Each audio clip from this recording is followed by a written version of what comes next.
வணக்கம். அன்பார்ந்த துவாரகா டிவி நேயர்களுக்கு உங்கள் ஜோதிடர் JMS சந்திரமௌலியின் பதிவு. இப்போ 2026 என்பது மீனத்துக்கு எப்படி அப்படிங்கிறது தான் பார்க்க இருக்கோம். ஏனென்றால் நம்ம சூரியனுடைய ஆதிக்கம் பெற்ற இந்த ஆண்டு 2026 கன்னியா லக்னத்தில் கிருத்திகை நட்சத்திரம் ரிஷபராசியில் பிறக்குது.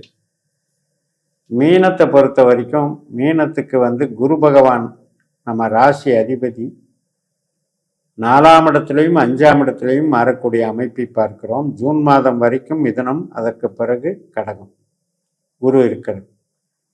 அதே மாதிரி ஜென்மச்சனி மீனத்திலேயே ஜென்மத்திலேயே சனி நம்மளை ரொம்ப பாடாப்படுத்துத, இது எப்படியே தொடருமா அப்படின்னு எல்லாம் சிந்திக்கிறீங்க. எதற்கெடுத்தாலும் நம்ம சனி மேலே பழி போடக்கூடாது. காரணம் என்ன அப்படின்னா, நமக்கு நடக்கக்கூடிய விளைவுகள் கோச்சாரத்தை அடிப்படை மட்டும் நமக்கு பாதிப்பு பண்ணாது. திசாபத்தியோடு இணைந்து கோச்சாரம்தான் வேலை செய்யும்.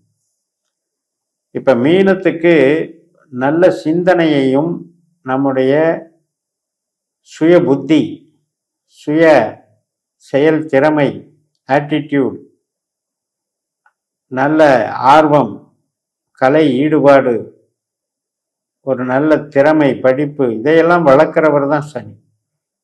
அவருடைய நட்சத்திரமே அங்கே இருக்கு, உத்திரட்டாதியாக இருக்கிறது, 5ஆம் இடத்துல பூசமாக இருக்கிறது, 9ஆம் இடத்துல அனுஷமாக இருக்கிறது. அப்படிப்பட்ட சனி நம்மளை அந்த இடத்துக்கே வந்திருக்கும் போது எப்படி பாதிப்பார்? கண்டிப்பாக பாதிக்க மாட்டார். ஆனால் அவரவர்களுடைய தனிப்பட்ட ஜாதகப்படி, அவரவருடைய லக்னப்படி, அவரவர்களுக்கு சனி 8ஆம் பாவ 12ஆம் பாவ தொடர்பில் இருப்பவர்களுக்கு இந்த சனியினுடைய பாதிப்பை நீங்க எடுத்துக்கலாம். எல்லாத்துக்கும் மொத்தமா மீனத்துக்கு அத்தனை பேருக்கும் எடுக்கக்கூடாது. அது போக இப்ப நம்ம குரு எடுத்துக்கிறோம். ஜூன் மாதம் வரைக்கும் மிதுனத்துல இருக்கக்கூடிய குரு தன்னுடைய சொந்த நட்சத்திரத்திலேயே புனர்பூசத்துல இருக்கிறதுனால சொத்து பத்து, உற்பத்தி சார்ந்த தொழில் திறமை, வேலை வாய்ப்பு, உத்தியோகம், இந்த சொந்த தொழில் பலம், இதையெல்லாம் நமக்கு பாசிட்டிவாக தான் கொடுக்குது, ஒன்றும் நெகட்டிவ் கிடையாது. அதே நேரத்தில் உறவுகளுக்கு மட்டும் கொஞ்சம் நெகட்டிவ். இப்போ ஒரு குழந்தை இருக்கு, குழந்தைக்கும் அப்பாவுக்கும் ஒத்துக்கலை, அதனால வர்ற பிரச்சனை, குழந்தை பிறப்புக்கு முயற்சி பண்ணவர்களுக்கு ஏற்படக்கூடிய தடைகள், இது மாதிரி சில விஷயங்கள் குருவினால் நடக்கலாம். அது உங்களுக்கு குரு திசா புத்தி நடந்தால் பார்த்துக்கணும். மற்றபடி ஜூன் மாசத்துக்கு பிறகு பார்த்தீங்கன்னா குரு 5ஆம் பாவத்துக்கு போகிறார். இந்த 5ஆம் பாவம் என்பது அகம் சார்ந்த பாவம். அகம் சார்ந்தது என்பது என்ன? ஆரோக்கியம், உறவுகள், கலை திறமைகள், தெய்வீகம், தெய்வ நம்பிக்கைகள் எல்லாத்தையும் வளர்த்தக்கூடிய ஒரு பாவம். அந்த பாவத்துல குரு போகும்போது ஆஃப்டர் ஜூன் என்ன பண்ணும் அப்படின்னா, யாருக்கெல்லாம் தன்னுடைய சுய புத்தி, மூளை சார்ந்த, அறிவு திறமை சார்ந்த வேலைகளை செய்கிறார்களோ, ஒரு கமிஷன் ஏஜென்ட்டாக இருப்பவர்கள், சொல்லி கொடுக்கக்கூடிய நபர்கள், விளையாட்டுத்துறையில் இருக்கவங்க, கலைத்துறையில் இருக்கவங்க, மீடியாவில் இருக்கவங்க, மற்றும் பப்ளிஷிங் இந்த மாதிரி இருக்கிறவங்க, ஆராய்ச்சி துறையில், படிப்பு துறையில் இருக்கவங்க, இது எல்லாத்துக்குமே இதெல்லாம் அகம் சார்ந்த பாவம். அவங்களுக்கு ப்ராப்ளம் இல்லை. ஆனால் இப்போ ஒரு ஸ்டாக் வச்சு விற்கிறது, ட்ரேடிங் பண்ணுறது, ஒரு பொருளை மேனுஃபேக்சர் பண்ணுறது, இந்த மாதிரியான அமைப்புகளை இருப்பவர்களுக்கு கொஞ்சம் சிரமம் உண்டு. ஒருவேளை நீங்கள் இந்த வருடத்தில் இதை ஆரம்பிக்கணும்னு நினச்சிங்கன்னா, உற்பத்தி சார்ந்த தொழில்கள் உங்கள் ஜாதகத்தை பார்க்காமல் ஆரம்பிக்க வேண்டாம். உங்கள் ஜாதகத்தில் பொருள்பற்றான பாவங்களினுடைய திசாபுத்திகள் நடந்தால் மட்டும் தொடங்கலாம். அது இல்லாமல் இப்போ தொடங்கணும்னா இந்த கோச்சாரம் கொஞ்சம் பலவீனமாக இருக்கிறது. கலைத்திறமைகள், உறவுகள், திருமண வாழ்க்கை, குழந்தை பிறப்புக்கு குரு ஆஃப்டர் ஜூன் சாதகமாக இருக்கிறது. அப்போ திருமணத்துக்கு நாள் குறித்து நம்ம இயக்கிறது, அனைத்து விதமான உறவுகளை மேம்படுத்தி கொள்வது, இதற்கெல்லாமே ஆஃப்டர் ஜூன் மாதத்துக்கு பிறகு பயன்படுத்துங்க. ரொம்ப சிறப்பாக இருக்கும். இப்போ ஏற்கனவே எனக்கு தொழில் பலம் பலவீனமாக இருக்கிறது, கடன்கள் அதிகமாக இருக்கிறது, விரயங்கள் ஆகிக்கொண்டே இருக்கிறது, செலவு மேலே செலவு வந்துக்கிட்டு இருக்கு அப்படின்னா, நீங்கள் ராகு திசை அல்லது குரு திசை, செவ்வாய் திசைகளில் இருப்பீங்க.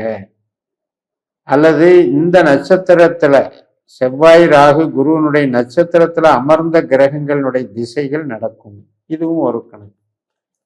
அப்ப விரயஸ்தானத்தில் இருக்கக்கூடிய ராகு தன்னுடைய சொந்த நட்சத்திரமான சதய நட்சத்திரத்திலேயே போறார் இல்லையா? அப்ப செலவுகளை உண்டான அல்லது மூலதனம் பண்ணணும், ஒரு பிஸ்னஸ்ல இன்வெஸ்ட்மெண்ட் பண்ணணுன்ற இந்த ஆர்வத்தை தூண்டுவார். ஆனால் அது வாய்ப்பு இருக்காது. காரணம், ராகுனுடைய சொந்த நட்சத்திர பலன் என்பது அவ்வளவு 12ஆம் இடத்தை இயக்க விடாது. அதனால அது நமக்கு பாசிட்டிவா எடுத்துக்கிட்டீங்க அப்படின்னா இன்வெஸ்ட்மெண்ட் இல்லாத ஒரு அமைப்பு அல்லது செலவுகளை தடுக்கிறதுன்னு எடுத்துக்கோங்க. செலவுகளுக்காக பயப்பட வேண்டிய அவசியம் இல்லை. ஒரு சிலருக்கு இப்ப வெளிநாட்டுல வேலையில் இருக்காங்க அப்படின்னா ராகு திசை நடந்துட்டு இருந்தாங்கன்னா திடீர்னு அவங்க இந்தியாவுக்கு வர்றதுக்கு உண்டான வாய்ப்புகளையும் உருவாக்கி அதுக்கு வேணா வாய்ப்பு இருக்குன்னு சொல்லலாம். ஏன்னா ராகுவாகவே செயல்படும் போது கொஞ்சம் எதிரிடை பலனாக வேலை பார்க்கும்.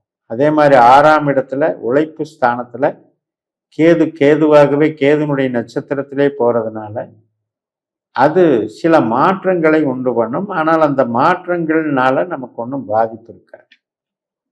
ஸோ எல்லாமே நம்ம 2026க்கு பலன் எடுக்கும் பொழுது நம்மளுடைய நட்சத்திரம் என்ன, இப்ப நடக்கிற திசை என்ன, அந்த திசை சொல்லக்கூடிய குறிகாட்டக்கூடிய பாவங்கள் என்ன, அதுக்கு இப்போ இந்த இருக்கிற கோச்சாரங்கள் சப்போர்ட் பண்ணுதா அல்லது அப்போஸ் பண்ணுதா, இதைத்தான் பார்க்கும்.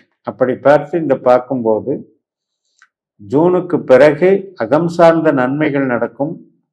அகம் சார்ந்த தொழிலுக்கு நமக்கு சிறப்பாக இருக்கும். ஜூன் வரைக்கும் நமக்கு வேலை வாய்ப்புகளுக்கு பிரச்சனை இல்லை. அதே மாதிரி ஒரு வீடு சம்மந்தப்பட்ட இடம் வாங்குறதோ அல்லது வீடு கட்டுறதோ வாகனம் வாங்குறதோ சொத்து பத்து சேர்க்கிறதோ சேர்த்துக்கலாம், அதுக்கு நல்லா இருக்கு. ஆனால் திருமண தடைகள் நீடிக்கிறதெல்லாம் ஜூனுக்கு பிறகு சரியாகும். நீங்கள் சனியை பற்றி கவலையே பட வேண்டியதில்லை. உத்திரட்டாதியிலேயே இருக்கக்கூடிய சனி நமக்கு 12ஆம் இடமான கும்பராசியையும் சேர்த்து இயங்கும்.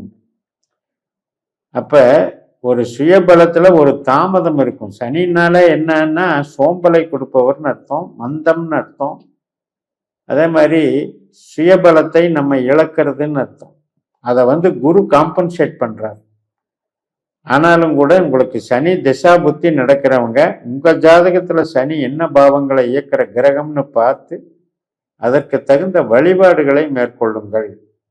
இப்போ பூச நட்சத்திரம், அனுஷ நட்சத்திரம், உத்திரட்டாதி நட்சத்திரம், இதுல கருப்பராயன், முனீஸ்வரர், ஆஞ்சநேயர், சாஸ்தா என்று சொல்லக்கூடிய ஐயப்பன், இதெல்லாம் வழிபாடுகள் பண்ணும்போது இந்த சனியினுடைய இடர்பாடுகள் திசாபுத்தி ரீதியாக அனுபவிப்பவர்களுக்கு ஒரு தீர்வு கிடைக்கும் என்று சொல்லி நிறைவு செய்கிறேன். இந்த சேனலை சப்ஸ்கிரைப் பண்ணி ஷேர் பண்ணுங்க. உங்கள் தனிப்பட்ட ஜாதக பலாபலன்களை என்னுடைய வாட்ஸ்அப் நம்பரில் தொடர்பு கொண்டு பலன் பெறுங்கள். உங்களிடமிருந்து விடைபெறுகிறேன். உங்கள் JMS. நன்றி, வணக்கம்.